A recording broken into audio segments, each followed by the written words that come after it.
Le candidat des En Marche a amendé son projet de taxe taux unique de 30% sur tous les revenus du capital. La 4e édition des Assises de l'épargne et de la Fiscalie, organisée par Elaffaire, association franaise d'épargne et de retraite, le 16 mars, est l'occasion d'éclaircir un point centilitre pour l'épargnant franais, les candidats François Fillon, les Airs Républicains, Benoît Hamon, Parti Socialiste, et Emmanuel Macron, En Marche. Ont-ils pour projet d'alourdir la fiscalie sur l'assurance vie? Une proposition pénalisante pour l'épargnant. Le discours le plus attendu est celui de Jean Arthuis, ancien ministre de l'économie et des finances et porte-parole d'Emmanuel Macron cette occasion. Le fondateur du mouvement En Marche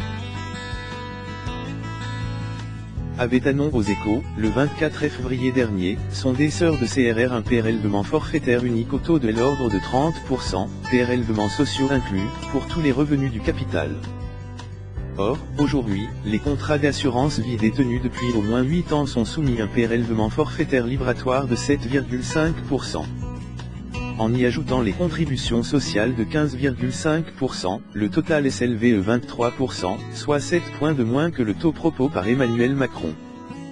De quoi se mettre de hausse un grand nombre de franais, pour qui l'assurance vie reste l'un de leurs produits d'épargne PRFRS, quand on sait qu'ils sont 44% détenir au moins un contrat, selon les chiffres de la Fédération franaise de l'assurance.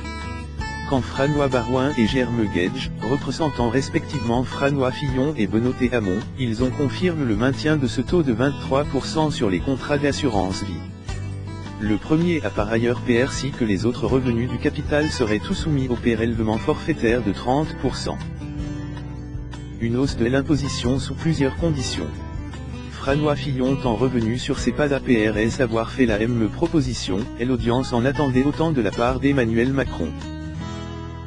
APRS avoir rappelle son projet de suppression de l'ISF sur l'épargne financière et l'assurance vie. Jean Arthuis a indiqué que les placements dans l'assurance vie seront bien soumis à une flat tax de 30%, au même titre que les autres revenus du capital.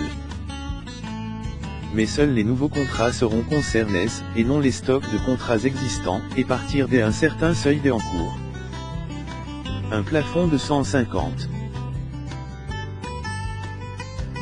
000 € à évoque, mais celui-ci fait encore l'objet d'arbitrage et d'études, à nuance Jean Arthuis face une salle contente. En dessous de ce seuil, le taux actuel de 23% sera conservé. Si je comprends bien, vous ne comptez pas taxer les placements actuels, mais les placements dans le futur, a conclu Gérard Beckerman, président de l'affaire.